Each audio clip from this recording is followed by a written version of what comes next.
Hello. Welcome back to the Trust Your Worth podcast. The podcast that helps you tap in to the power of knowing your worth. My name is Brittany, and thank you for being here today. Oh my goodness, you guys. Today is a continuation of last week, where we talked about Friendaholic, Confessions of a Friendship Addict by Elizabeth Day. There was just too much for me to fit into one episode, so here we are discussing it again, because there are definitely some principles that I wanted to still share from this wonderful book. If you are able to get a copy of this book, please do. An excellent, excellent book. Let's get back into learning more about friendship and how it can affect our worth.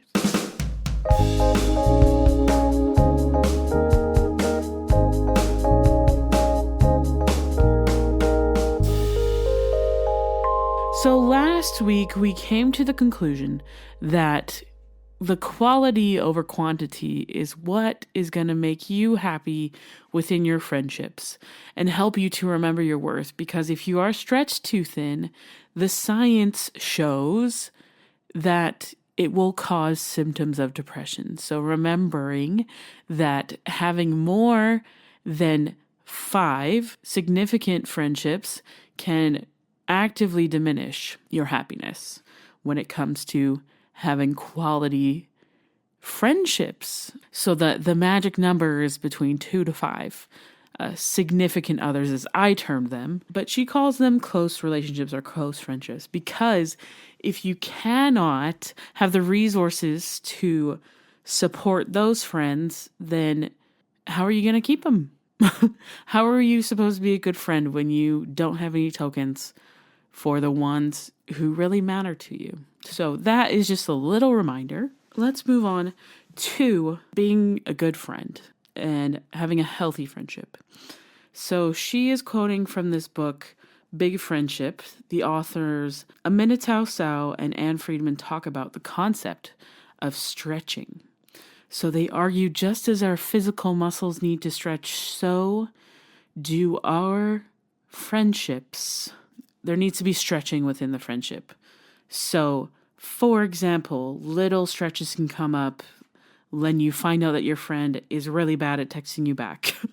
Like, they just take a full day and that bothers you at first, but then you come to realize, like, that's just how they interact with the world. So then there's, like, a little bigger stretches when you just sort of live farther apart, or, like, you're not financially equal. So, like, one of you starts making a lot more money and then things can get tense within the friendship. So there has to be a stretching.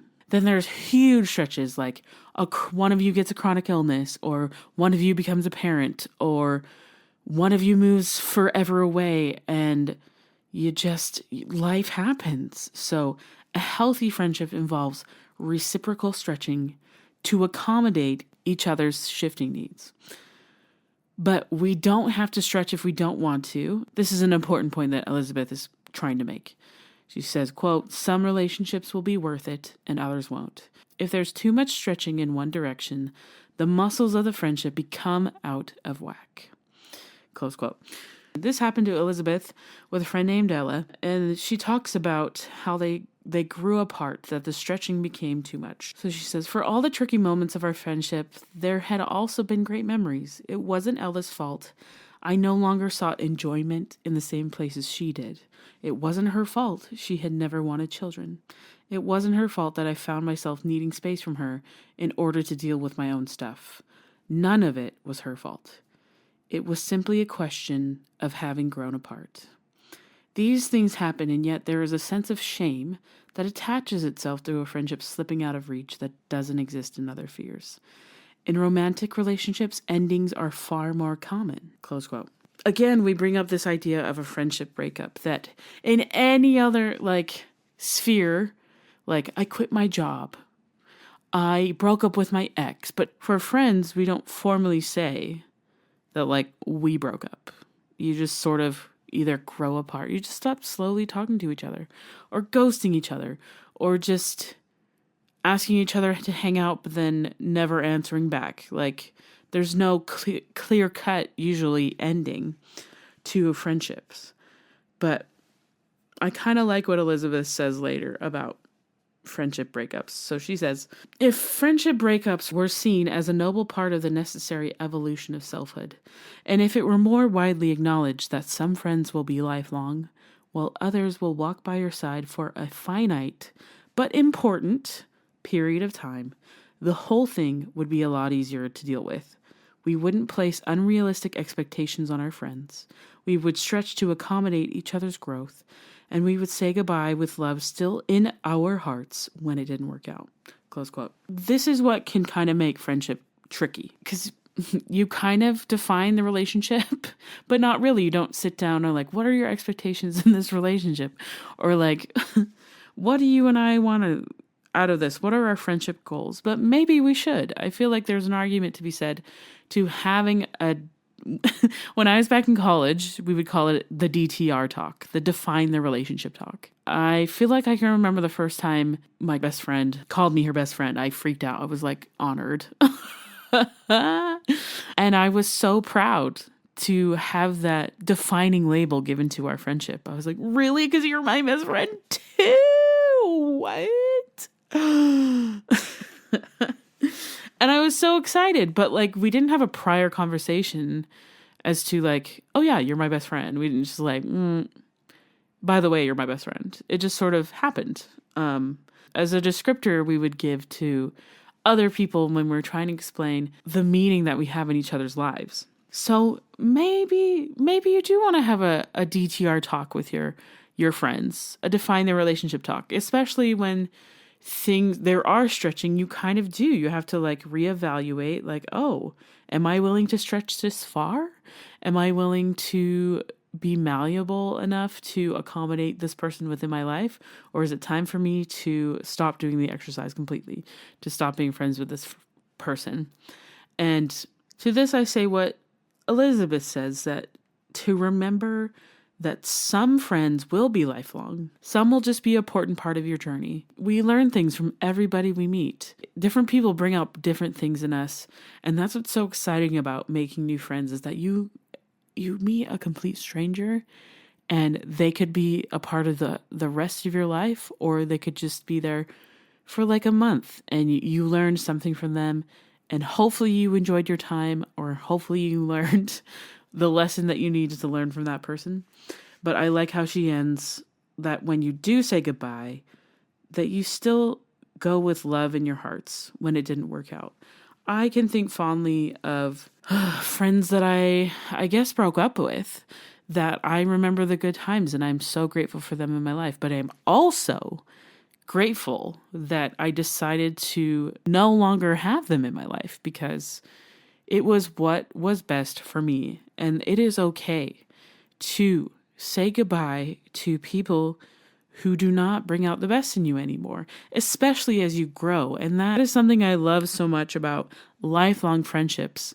I have several lifelong friends, and the reason why we are still friends is because we have been able to make that stretch, that even when we're apart, like, I know if I need them, I can call them right now and they would be there. I know that there is still so much love there. And for those that, I didn't end on good terms, I appreciate the good times we had, and I am grateful for the growth that they brought me. When I've had to say goodbye to people, it is because I've learned how to trust my worth more, and I know that I deserve better than what they are giving me at the time, that they are not here for me in the ways that I needed them to be. And so that is why I have decided to part ways with them. But I definitely, losing a friend in any way freaking sucks. And having to have that feeling of like recognizing like, oh, they're not choosing me. And that hurts, because I know how great I am and what I can offer, and they don't want it. And that's fair. That is their decision. Their decision really doesn't have to do with me, but it still hurts. And accepting that not everybody likes me was hard. But I've learned not to take it personal, and I always say now, like, I know my worth. If they want to be my friend, like, it has to be reciprocal. Like, this is a back and forth thing. And if they stop being reciprocal, then yeah, I'm going to take a step back. I'm going to let it go because I have a finite amount of tokens and time, and I'm not going to waste my time with people who aren't here for me. So I always wish them, I always say peace and blessings. I hope they're happy. I genuinely do. Like, I have no hard feelings to those who I've decided to step away from. And I really do hope they're happy. And if I see them again, like, I am happy to see them. But like, I don't mind that I don't see them every day. I don't mind that we've lost some sort of aspect of our friendship because, like, I'm happier without them. And I'm sure they're happier without me because they made that clear that we just aren't the people for each other. But I'm so grateful for the people that I have and that have my back. And I want to invest my time in those friendships and growing those because they bring me happiness. But again, I always love to say peace and blessings to all because I really do mean that for others. So sometimes it just happens that, you know, the friends that were important to us no longer are as we grow. But the friendships that do last, they stretch. They leave the room for growth for each other because I just think that stretching is such a beautiful concept. And that if you want your friendship to last, then there are going to have to be some stretches. It can be uncomfortable sometimes, but in the end, you get to a happy place, a more mobile place. But, you know, sometimes it is time to say goodbye. And she says, quote, if you simply can't understand what your friend is going through, then possibly the most understanding act of all is to give them the space to work it out for themselves. You are heading for different shores. Let their boat sail and wish them well as they go. Oh, and that can be so hard too. Like when my friends moved away, oh my gosh. Of course it was hard. I miss my friends who aren't here with me.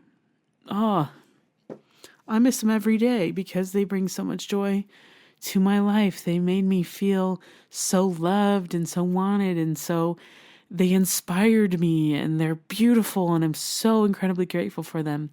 And I really do wish them well as they go, and they have gone. They've gone on to other great, amazing things. A lot of them have had their own families. They've moved to different countries and had amazing adventures in their own lives. And even though I'm not like directly a part of it, like when we come back together and we get to share all of these amazing things that we've done, it's awesome. And I'm so happy for them and for their amazing lives. And I'm just grateful to witness it and to be a part of it, and that they still love me for who I am and appreciate me and still want me to be a part of their life because they call me and they tell me that. And we still keep in touch, and I am so incredibly grateful. So yes, sometimes partings do happen, but it doesn't mean your friendships have to end. I love those friends where you can just pick it up right where you left off. Like no time has passed, even though it has. It's made your friendship richer and deeper in a way because you've had your own experiences and you're bringing them back to the friendship, and it's really exciting. Okay, next I want to talk about Clemmie. Wow, an inspiring story of this woman named Clemmie. I kind of want to find her in real life. If I can, I'm going to link it to this episode if I can find her because, yeah, these are real people. Anyways, this girl Clemmie, she's like, you know that girl that everybody thinks is the coolest girl ever. They're like gorgeous, like effortlessly gorgeous. They literally are doing a million things. Like, just think of the girl who's living your dream life. Like, it's that girl. Like, here are a list of Clemmie's credentials. She was a concert violinist, an actor, a published author, the youngest ever columnist on a national broadsheet, and a gifted television and radio presenter. For many of us, Clemmie seemed almost unreal. It was absurd how talented she was, and how striking and how clever.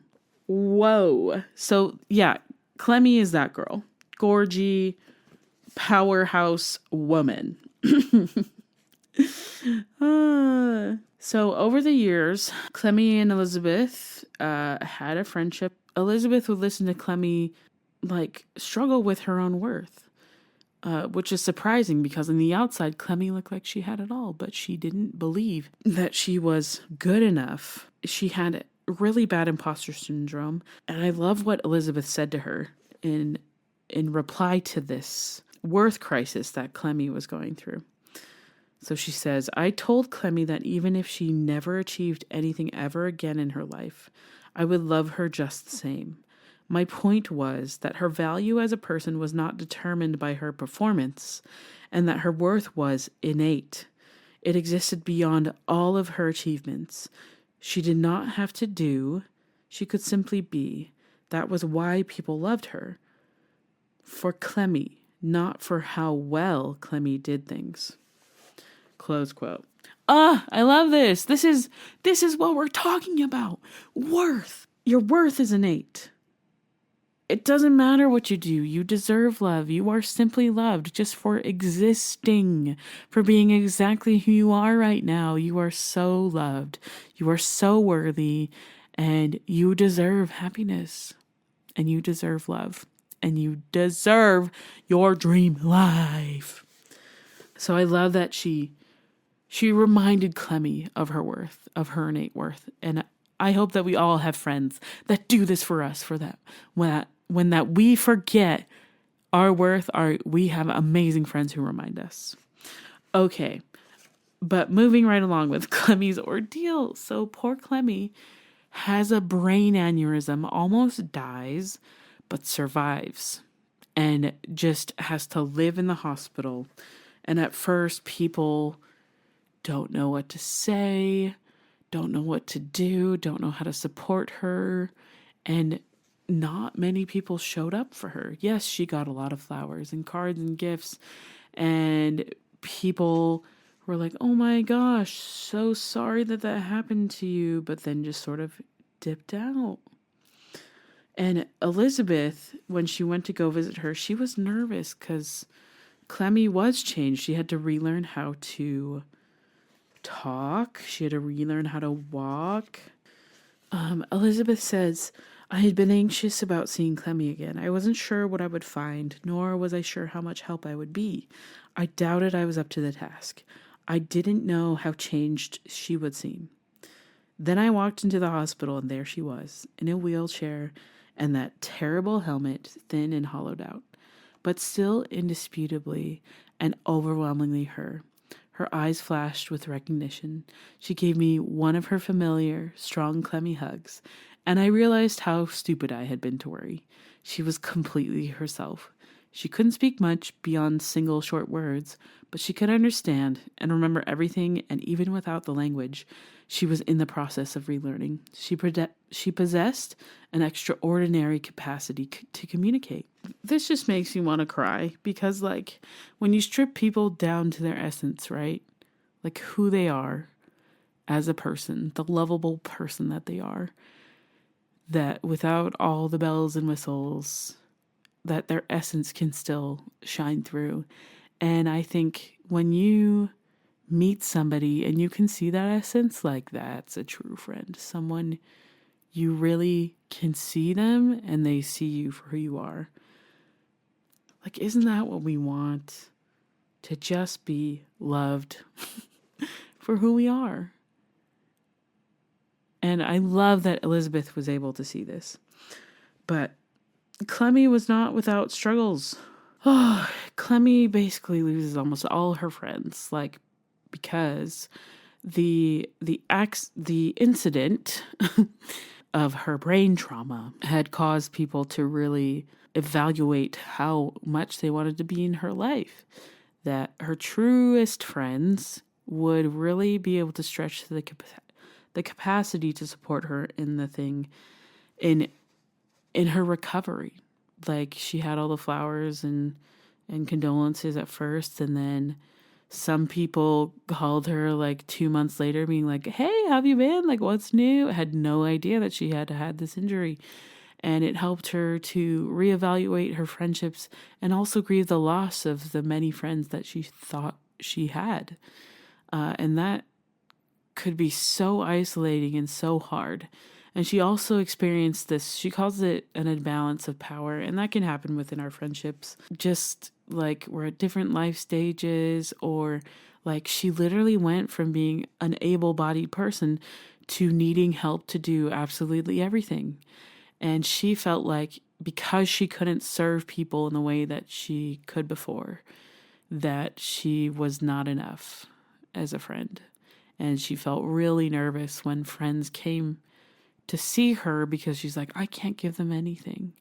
But Elizabeth was saying that she could. Like, there are different ways we can be good friends. Emotionally, there, just someone to listen to. Like, so she had to learn what she could offer in a friendship, and that was her love and her, like, the essence of who she was. This amazing, vibrant, fun, intelligent person. So I think in order for friendships to survive and thrive through these different life phases, you don't necessarily have to travel the path at the same time. But if you value your friend enough, you can leave room for them to experience their pain in the way that they need to. And then you can make a welcoming, safe environment for them to just be themselves. Like, when I lost my sister, I didn't know what to say, and nobody knew what to say to me, and except for like, I'm so sorry for your loss, I'm here for you, like, do you need anything? But every time people would say that, it would just like reintroduce it, like, oh, I wasn't thinking about it, but now I'm thinking about it again. And it wasn't their fault, it was nobody's fault. It was just like I was still dealing with the trauma, and I needed to take a step back. And I'm grateful that my friends were still close, and I knew that they were there, but I just needed them to like give me space for a bit to like internalize and process what had happened. And when I did need them, I knew exactly who to ask and what to ask for. But it took me time to get to that point. And I think Clemmie is saying this too, that when things happen, when hard things happen to her friends, we have to let them lead in their healing journey. And not take it personally when they don't come to you. And I know I struggle with that. Like, if you're going through something, I want to fix it right now for you. I'm going to get it off your plate. I'm going to lift you up and support you, and I'm going to take that pain away from you. But sometimes I literally can't. It's not mine to take. And I just have to sit there and watch them struggle through it and learn, but they need to. And I need to let them do that and let them experience their pain in the ways that they need to, so that they can process it. So, as I've talked about before in other friendship podcasts, don't just jump in there and try and solve. Don't be a fixer. Just give them the space to be. And when they ask you, you'll be ready. You'll be there. You'll always be there, ready to help your friends. So a very interesting chapter on Clemmie. There's so many themes in there. When life-changing things happen, your friendships can survive those things, but it has to be your choice. So basically, the theme of this episode is that friends are so important for your happiness. Like, the science literally proves that we literally cannot survive without relationships, without love, without connection. We are a social animal, a social creature, and we need relationships, and we need our friendships. And friendships are just the fruit of life, the sweetness that adds. And I love this book, and I hope you get the chance to read it or just enjoy the summary. But friendships are so integral, and sometimes when you want them to continue, then there needs to be elements of stretching within your friendships in order to keep your friendship strong.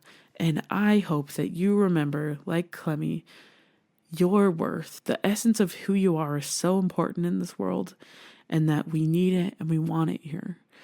And I am so happy to have found this book, and I hope that you read it and apply the principles in this book to your own life. Your worth work this week is, I want you to pick a friend, and I want you to ask them 2 questions. The first one being, what do you appreciate about our friendship? And see what they say. and it's going to be a little love fest. I want you to know what you mean to them. And the second question I want you to ask is there anything I can do that can help you feel more loved? So I would answer that question is, yes, I want more hugs. Because I love hugs and I always want hugs. But, sometimes our friends, I don't know why, but we're afraid to ask for the things that we want and need in our relationships. And that includes friendships. So hopefully these questions help you become closer. And I hope that you enjoy this little friendship exercise this week. And of course, I want to hear about it. So you can reach me on Instagram at Trust Your Worth Podcast or on the website at www.trustyourworth.com. Okay? Thank you for being here today. As always, if no one has told you today, you are a majestical creature who deserves love and happiness. And I hope that you enjoy your friendships.